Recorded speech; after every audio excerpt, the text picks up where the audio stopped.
दोस्तों, आप सभी का स्वागत है हमारे डर की दास्तान यूट्यूब चैनल में, जहां आपको अनकही और अनसुनी कहानियां सुनने को मिलती हैं। अगर आपको हमारी कहानियां पसंद आती हैं, तो हमारे चैनल को सब्सक्राइब जरूर करें। तो शुरू करते हैं आज की ये कहानी। ये एक ऐसी रहस्यमयी और डरावनी कहानी है जिसमें हर मोड़ पर छिपे हैं ऐसे राजस्य जिन्हें सुनकर आपके होश उड़ सकते हैं। अनुराग श्रीवास्तव। Episode number 2। जंगल अब पहले से ज्यादा शांत था। इतना शांत कि अनुराग को अपनी ही सांसों की आवाज सुनाई दे रही थी।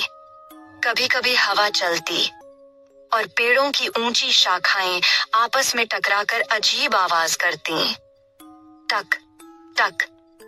कुछ देर बाद अचानक जंगल और भी घना हो गया। पेड़ों के बीच अंधेरा सा फैल गया था। सूरज अभी डूबा नहीं था, लेकिन फिर भी रोशनी बहुत कम हो गई थी। अनुराग धीरे धीरे आगे बढ़ता रहा। अचानक उसे एक अजीब सी गंध महसूस हुई, जैसे किसी पुरानी और गीली जगह की बदबू। उसका दिल हल्का सा कांप गया। तभी दूर कहीं से एक औरत के रोने जैसी आवाज सुनाई दी, बहुत धीमी, बहुत दर्द भरी। अनुराग तुरंत रुक गया। उसके शरीर में सिहरन दौड़ गई। उसने इधर उधर देखा, लेकिन चारों तरफ सिर्फ पेड़ थे। कुछ पल बाद वह आवाज फिर आई, इस बार थोड़ी साफ, जैसे कोई बहुत दूर बैठा रो रहा हो। जंगल की हवा अचानक ठंडी हो गई। पेड़ों की पत्तियां धीरे धीरे हिलने लगीं। अनुराग का दिल अब तेजी से धड़क रहा था, लेकिन उसने खुद को संभाला। वह आगे बढ़ता रहा। करीब 10 मिनट चलने के बाद अचानक वह रुक गया, क्योंकि उसके सामने एक विशाल बरगद का पेड़ खड़ा था। वह पेड़ इतना बड़ा था कि उसकी शाखाएं चारों तरफ फैली हुई थीं। जमीन से उसकी लंबी जटाएं लटक रही थीं, जैसे कोई बूढ़ा दानव अपने हाथ नीचे लटकाकर खड़ा हो। उसके आसपास की जमीन बिल्कुल सूनी थी। वहां कोई घास भी नहीं उग रही थी, जैसे उस जगह पर जीवन ही खत्म हो गया हो। हवा धीरे धीरे चल रही थी। बरगद की लटकती जटाएं हिल रही थीं। उनकी छाया जमीन पर अजीब आकृतियां बना रही थी। अनुराग ने धीरे धीरे पेड़ के पास कदम बढ़ाया। जैसे ही वह पेड़ के नीचे पहुंचा, अचानक हवा तेज हो गई। बरगद की सारी जटाएं जोर जोर से हिलने लगीं। और उसी समय उसके पीछे से एक बहुत ही ठंडी आवाज आई, तुम भी सोना लेने आए हो? अनुराग का दिल जैसे रुक गया। वह धीरे धीरे पीछे मुड़ा, और जैसे ही उसने पीछे देखा, उसकी आंखें डर से फैल गईं, क्योंकि उसके पीछे एक औरत खड़ी थी, लेकिन वह इंसान नहीं थी। उसके लंबे काले बाल जमीन तक लटक रहे थे। आंखें लाल थीं, चेहरा पीला और भयानक, और उसके पैरों की दिशा उलटी थी। जंगल की हवा अचानक ठंडी और भारी हो गई, और बरगद का पेड़ ऐसे हिलने लगा जैसे उसे भी पता हो कि अब यहाँ क्या होने वाला है। बरगद के उस विशाल पेड़ के नीचे खड़ा अनुराग कुछ पल के लिए बिल्कुल जड़ हो गया। उसकी सांसें तेज चलने लगीं। जंगल में अचानक अजीब सा सन्नाटा फैल गया था। हवा जैसे थम गई थी। सिर्फ बरगद की लंबी जटाएं हल्की हल्की हिल रही थीं। अनुराग धीरे धीरे पीछे मुड़ा, और जैसे ही उसकी नजर उस औरत पर पड़ी, उसके शरीर में सिहरन दौड़ गई। वह औरत इंसान जैसी दिख रही थी, लेकिन उसकी आंखें लाल थीं, इतनी लाल जैसे उनमें आग जल रही हो। उसके लंबे काले बाल हवा में बिखरे हुए थे, चेहरा पीला, और होंठों पर एक डरावनी मुस्कान। सबसे भयानक चीज उसके पैर थे। वे उल्टे थे। अनुराग समझ गया, ये वही है, चुड़ैल। जंगल की हवा अचानक बहुत ठंडी हो गई। बरगद के पत्ते जोर जोर से हिलने लगे। चुड़ैल धीरे धीरे अनुराग के चारों तरफ घूमने लगी। उसके कदमों की आवाज बिल्कुल नहीं आ रही थी, जैसे वह जमीन पर चल ही नहीं रही हो। उसकी आवाज फिर गूंजी, सदियों से इस खजाने की रखवाली मैं कर रही हूं। और तुम जैसे लालची इंसान बार बार यहाँ चले आते हो। उसकी आवाज सुनकर अनुराग के दिल की धड़कन और तेज हो गई, लेकिन उसने अपनी मुट्ठी कस ली। उसे आचार्य रुद्रदेव की बात याद आई। भस्म। उसकी मुट्ठी में वही भस्म थी। चुड़ैल अब उसके बिल्कुल सामने आ गई थी। उसका चेहरा अब बहुत पास था। उसकी सांस से सड़ी हुई बदबू आ रही थी। उसने धीमी आवाज में कहा, तुम भी यहीं मरोगे। अचानक उसके चेहरे का रूप बदलने लगा। उसकी आंखें और बड़ी हो गईं। चेहरा विकृत हो गया। दांत बाहर निकल आए और वह अचानक जोर से चीखी। उसकी चीख पूरे जंगल में गूंज उठी। पेड़ों पर बैठे सारे पक्षी अचानक उड़ गए। बरगद की जटाएं हवा में पागलों की तरह हिलने लगीं। अनुराग डर से पीछे हट गया, लेकिन उसी समय चुड़ैल बिजली की तरह उसकी तरफ झपटी। उसके लंबे नाखून सीधे अनुराग की तरफ बढ़े।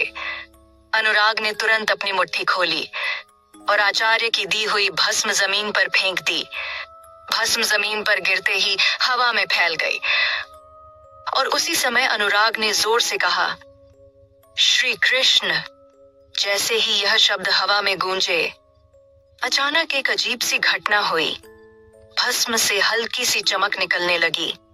चुड़ैल अचानक रुक गई। उसके चेहरे पर दर्द दिखाई देने लगा। वह पीछे हटने लगी। उसकी आंखों में गुस्सा भर गया।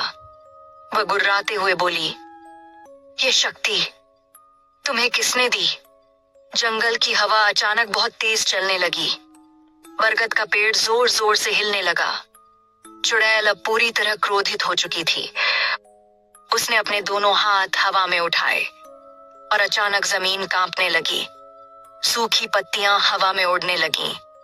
अनुराग को लगा जैसे पूरा जंगल जीवित हो गया हो, लेकिन अब उसके अंदर डर कम और हिम्मत ज्यादा थी।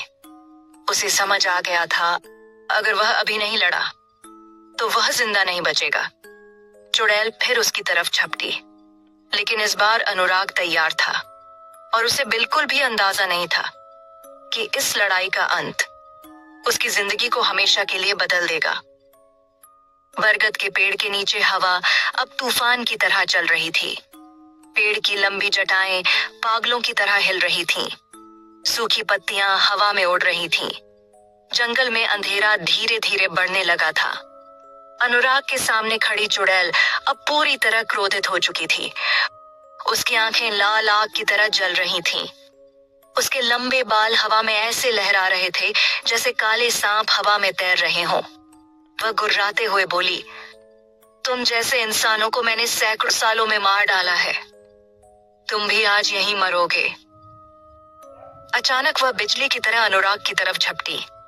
उसके लंबे नाखून सीधे अनुराग के गले की तरफ बढ़े। अनुराग ने तुरंत झुककर खुद को बचाया। चुड़ैल के नाखून उसके पीछे खड़े पेड़ के तने में धंस गए। पेड़ की छाल फट गई। अनुराग का दिल जोर जोर से धड़क रहा था, लेकिन अब वह भाग नहीं रहा था। उसे आचार्य रुद्रदेव की बात याद आई। भगवान का नाम लेना। चुड़ैल फिर उसकी तरफ मुड़ी। इस बार उसका चेहरा और भी भयानक हो गया था। उसकी जीभ बाहर लटक रही थी। आंखों से जैसे खून टपक रहा हो। वह जोर से उसकी चीख इतनी भयानक थी कि जंगल के सारे पक्षी एक साथ उड़ गए। अनुराग ने अपनी मुट्ठी में बची हुई भस्म उठाई और जोर से बोला, जय श्री कृष्ण। यह कहते ही उसने वह भस्म चुड़ैल की तरफ फेंक दी। जैसे ही भस्म उसके शरीर से टकराई, अचानक तेज चमक हुई। चुड़ैल दर्द से चीख उठी। नहीं, उसका शरीर धुएं की तरह जलने लगा। उसकी चीख पूरे जंगल में गूंजने लगी। बरगद का पेड़ जोर जोर से हिलने लगा। हवा अचानक और तेज हो गई। चुड़ैल तड़पते हुए बोली, यह शक्ति उस कृष्ण की है। उसकी आवाज धीरे धीरे कमजोर होती चली गई। कुछ ही क्षणों में उसका शरीर धुएं में बदल गया और फिर वह पूरी तरह गायब हो गई। जंगल में अचानक सब कुछ शांत हो गया। हवा रुक गई। पत्तियां हिलना बंद हो गईं, जैसे कुछ हुआ ही ना हो। अनुराग कुछ देर तक वहीं खड़ा रहा। उसकी सांसें अभी भी तेज चल रही थीं।